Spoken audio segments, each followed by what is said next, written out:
Treasure Island by Robert Louis Stevenson. Chapter 30. On Parole.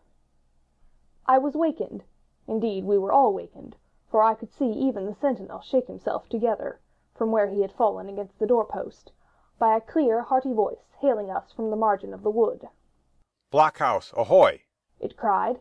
"Here's the doctor." And the doctor it was. Although I was glad to hear the sound, yet my gladness was not without admixture.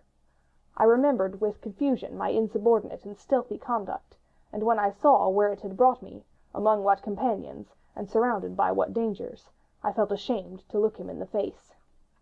He must have risen in the dark, for the day had hardly come, and when I ran to a loophole and looked out, I saw him standing, like silver once before, up to the mid-leg in a creeping vapor. "You, doctor! Top of the morning to you, sir!" cried Silver, broad awake and beaming with good nature in a moment. "Bright and early, to be sure. And it's the early bird, as the saying goes, that gets the rations. George, shake up your timbers, son, and help Dr. Livesey over the ship's side. All a-doing well, your patience was. All well and merry." So he pattered on, standing on the hilltop with his crutch under his elbow, and one hand upon the side of the log-house, quite the old John in voice, manner, and expression. "We've quite a surprise for you, too, sir," he continued. "We've a little stranger here. A new boarder and lodger, sir, and looking fit and taut as a fiddle. Slept like a supercargo, he did, right alongside of John. Stem to stem we was, all night." Dr. Livesey was by this time across the stockade, and pretty near the cook, and I could see the alteration in his voice as he said, "Not Jim?" "The very same Jim as ever was," says Silver. The doctor stopped outright, although he did not speak, and it was some seconds before he seemed able to move on. "Well, well," he said at last. "Duty first and pleasure afterwards, as you might have said yourself, Silver. Let us overhaul these patients of yours." A moment afterwards he had entered the blockhouse, and with one grim nod to me, proceeded with his work among the sick. He seemed under no apprehension, though he must have known that his life among these treacherous demons depended on a hair, and he rattled on to his patients as if he were paying an ordinary professional visit in a quiet English family. His manner, I suppose, reacted on the men, for they behaved to him as if nothing had occurred, as if he were still ship's doctor, and they still faithful hands before the mast. "You're doing well, my friend," he said to the fellow with the bandaged head. "and if ever any person had a close shave, it was you. Your head must be as hard as iron. Well, George, how goes it? You're a pretty color, certainly. Why, your liver, man, is upside down. Did you take that medicine? Did he take that medicine, men?" Aye, sir, he took it, sure enough," returned Morgan. "Because you see, since I am mutineer's doctor, or prison doctor as I prefer to call it," says Dr. Livesey in his pleasantest way, "I make it a point of honor not to lose a man for King George, God bless him, and the gallows." The rogues looked at each other, but swallowed the home thrust in silence. "Dick don't feel well, sir," said one. "Don't he?" replied the doctor. "Well, step up here, Dick, and let me see your tongue." "No, I should be surprised if he did. The man's tongue is fit to frighten the French. Another fever." "Ah, there," said Morgan. "that comed of spilling Bible." "That comes, as you call it, of being arrant asses," retorted the doctor. "and not having sense enough to know honest air from poison, and the dry land from a vile pestiferous slough. I think it most probable, though of course it's only an opinion, that you'll all have a deuce to pay before you get that malaria out of your systems. Camp in a bog, would you? Silver, I'm surprised at you. You're less of a fool than many, take you all round, but you don't appear to me to have the rudiments of a notion of the rules of health. Well," he added, after he had dosed them round, and they had taken his prescriptions, with really laughable humility, more like charity school-children than blood-guilty mutineers and pirates. "Well, that's done for today. And now I should wish to have a talk with that boy, please." And he nodded his head in my direction carelessly. George Merry was at the door, spitting and spluttering over some bad-tasting medicine, but at the first word of the doctor's proposal he swung round with a deep flush and cried, "No!" and swore. Silver struck the barrel with his open hand. "Silence!" he roared, and looked about him positively like a lion. "Doctor," he went on in his usual tones, I was a-thinking of that, knowing as how you had a fancy for the boy. We're all humbly grateful for your kindness, and as you see, puts faith in you, and takes the drugs down like that much grog. And I take it I found a way as'll suit all. Hawkins, will you give me your word of honor as a young gentleman, for a young gentleman you are, although poor born, your word of honor not to slip your cable?" I readily gave the pledge required. "Then, Doctor," said Silver, "you just step outside of that stockade, and once you're there, I'll bring the boy down on the inside, and I reckon you can yarn through the spars. Good day to you, sir, and all our duties to the squire and Captain Smollett." The explosion of disapproval, which nothing but Silver's black looks had restrained, broke out immediately the doctor had left the house. Silver was roundly accused of playing double, of trying to make a separate peace for himself, of sacrificing the interests of his accomplices and victims, and, in one word, of the identical exact thing that he was doing. It seemed to me so obvious in this case that I could not imagine how he was to turn their anger. But he was twice the man the rest were, and his last night's victory had given him a huge preponderance on their minds. He called them all fools and dolts, and you can imagine, said it was necessary I should talk to the doctor, fluttered the chart in their faces, asked them if they could afford to break the treaty the very day they were bound to treasure hunting. "No, by thunder!" he cried. "It's us must break the treaty when the time comes, and till then I'll gammon that doctor, if I have to ile his boots with brandy." And then he bade them get the fire lit, and stalked out upon his crutch, with his hand on my shoulder, leaving them in a disarray, and silenced by his volubility rather than convinced. "Slow, lad, slow," he said. "They might round upon us in a twinkle of an eye if we was seen to hurry." Very deliberately, then, did we advance across the sand to where the doctor awaited us on the other side of the stockade, and as soon as we were within easy speaking distance, Silver stopped.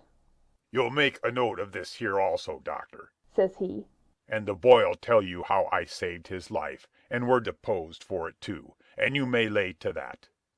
Doctor, would a man steering as near the wind as me, playing chuck farthing with the last breath in his body like, you wouldn't think it too much, mayhap, to give him one good word. You'll please bear in mind, it's not my life only now, it's that boy's into the bargain, and you'll speak me fair, Doctor, and give me a bit of hope to go on, for the sake of mercy." Silver was a changed man once he was out there, and had his back to his friends and the blockhouse. His cheeks seemed to have fallen in, his voice trembled. Never was a soul more dead in earnest. "Why, John, you're not afraid?" asked Dr. Livesey. "Doctor, I'm no coward.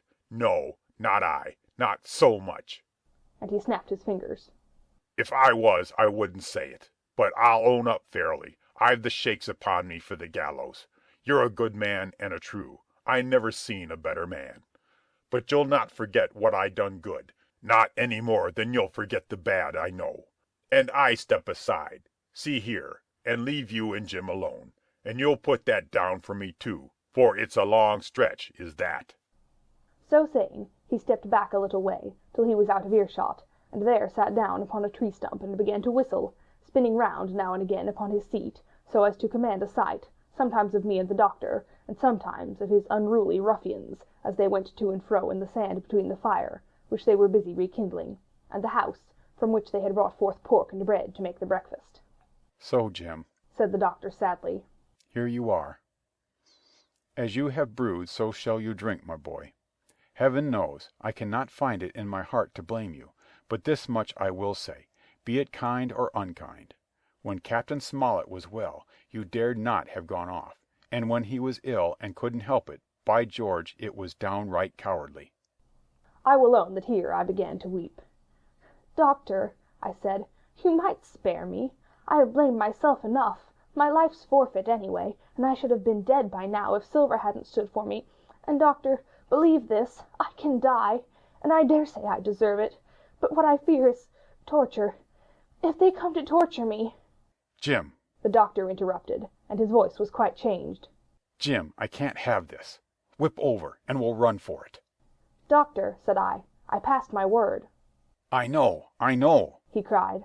"We can't help that, Jim, now. I'll take it on my shoulders, holus bolus, blame and shame, my boy. But stay here, I cannot let you. Jump! One jump and you're out, and we'll run for it like antelopes." "No," I replied. "You know right well you wouldn't do the thing yourself. Neither you nor Squire nor Captain, and no more will I. Silver trusted me. I passed my word, and back I go. But, Doctor, you did not let me finish. If they come to torture me, I might let slip a word of where the ship is, for I got the ship, part by luck and part by risking, and she lies in North Inlet, on the southern beach, and just below high water. At half tide she must be high and dry." "The ship!" exclaimed the doctor.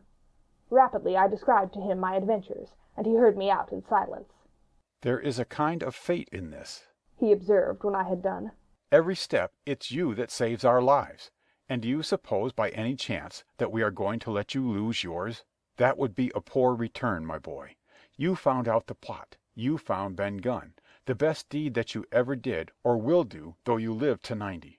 Oh, and by Jupiter, and talking of Ben Gunn, why, this is the mischief in person. Silver!" he cried. "Silver, I'll give you a piece of advice," he continued as the cook drew near again. "Don't you be in any great hurry after that treasure."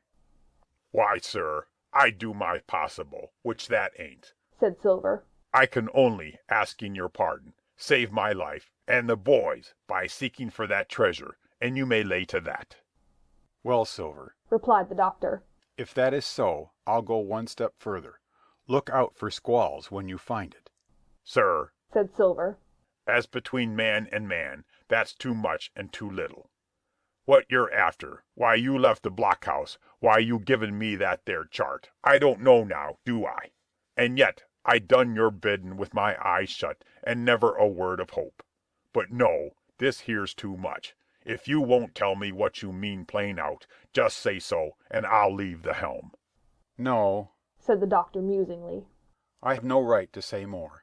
It's not my secret, you see, Silver, or, I give you my word, I'd tell it you. But I'll go as far with you as I dare go, and a step beyond, for I'll have my wig sorted by the captain, or I'm mistaken. And first I'll give you a bit of hope. Silver, if we both get alive out of this wolf trap, I'll do my best to save you, short of perjury." Silver's face was radiant. "You couldn't say more, I'm sure, sir, not if you was my mother," he cried. "Well, that's my first concession," added the doctor. "My second is a piece of advice. Keep the boy close beside you, and when you need help, hallo. I'm off to seek it for you, and that itself will show you if I speak at random.